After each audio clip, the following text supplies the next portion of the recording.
सांग की मी तुला स्वर्गात का घ्यावं. हालेलुया. वाचा ते वचन 29:18. ईश्वरी दृष्टांत न झाल्यास लोक अनावर होतात, पण धर्मशास्त्र पाळतो तो धन्य.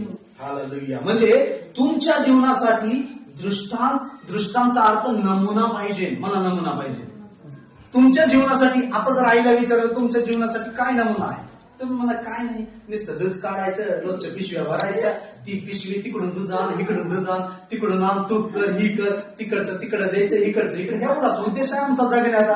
आमचा उद्देश काय आहे, लेकरं मोठे केले, आता नातू व्हायचं, परतून जायचं, एवढं मोठं करायचं. आमचा उद्देश हेच आहे.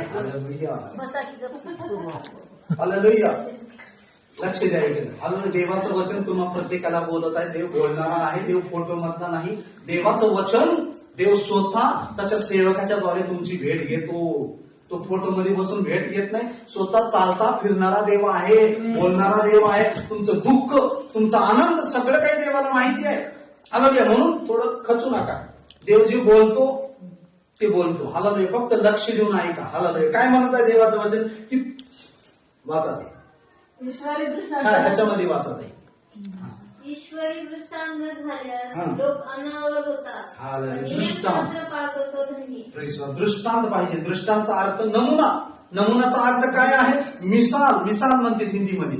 मी आता जर तुम्हाला विचारलं तुमचा उद्देश काय हो जगण्याचा, कशासाठी जगायला, खाण्यासाठी जगायला का जगण्यासाठी खाताय, जर देवानं तुम्हाला विचारलं तर मला काय नाही, आता झालं की झालं, काम करायचे, लेकरं मोठं करायचे, त्यांचं लग्न, त्यांचं शिक्षण. आपला प्रत्येकाचा दृष्टांत हीच आहे की लेकरं मोठं करणं, लग्न करणं, धुमधडाक्यात, आणि बस राजा राणीसारखा प्रवास आपला इथं संपायचा. पण प्रवास संपायला जाणार कुठं, उमर गेला.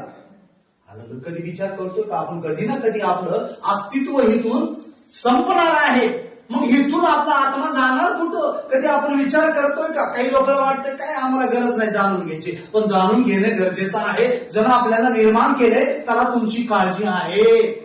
जर बाबाने तुमचे लेकर एवढे मोठे केले, त्यांना सगळ्या लेकरांची चिंता आहे. थोरल्याची असेल, मधल्याची असेल, जेवढे लेकर आहेत, मुलींची सुद्धा त्यांना चिंता आहे. का, कारण त्याने जन्माला घातलंय. पण देव पण म्हणतो की मी मनुष्याला निर्माण केलं, मला त्या मनुष्याची पण काळजी आहे. कारण त्यांना मी नरकात टाकूनी, त्यांनी दारू पिऊन, व्यसन करून, पाप करून जीवन उद्ध्वस्त केलं, त्यांना मी नरकात टाकायची वेळ येऊनी. मी त्यांच्यासाठी इम्मानुएल बनून आलोय. माझ्यावर विश्वास ठेवावा आणि आपले सगळे पाप आयुष्यभराचे धुवून घ्यावं, तारण प्राप्त करावं, आणि एक दिवशी इथला प्रवास संपल्यानंतर मी त्यांना परत स्वर्गात घ्यावं.